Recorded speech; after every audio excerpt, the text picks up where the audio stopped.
কোহলি এক বিরাট রেকর্ড করে ফেলেছেন। তিনি ভারতীয় এবং ওয়ার্ল্ডের কিংবদন্তি ক্রিকেটার সচিন তেন্ডুলকরের একটা বড় রেকর্ড ভেঙে দিয়েছেন। অর্থাৎ এই নিউজিল্যান্ড দলের বিরুদ্ধে সবচেয়ে বেশি সেঞ্চুরি করার রেকর্ড এখন বিরাট কোহলির দখলে। যে রেকর্ড ছিল সচিন তেন্ডুলকর এবং রিকি পন্টিংয়ের, অস্ট্রেলিয়ার প্রাক্তন অধিনায়ক রিকি পন্টিংয়ের। তারা দুজনই নিউজিল্যান্ডের বিরুদ্ধে 6টি করে শতরান করেছেন। কিন্তু বিরাট কোহলি এই সেঞ্চুরির বদৌলত তিনি এই দুজনের রেকর্ড ভেঙে তার শতরান এখন 7টি।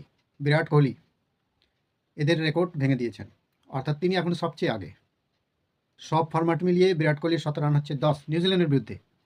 আর যা সচিন তেন্ডুলকর, জো রুট এবং জেক কালিস তিনজনেরই রয়েছে 9টি করে শতরান। পাশাপাশি কোহলি এখন সবচেয়ে বেশি 35টি ভিন্ন ভেন্যুতে ওয়ানডে শতরান করা ব্যাটসম্যান হলেন। এই রেকর্ড সচিনের ছিল 34টি, সেটা তিনি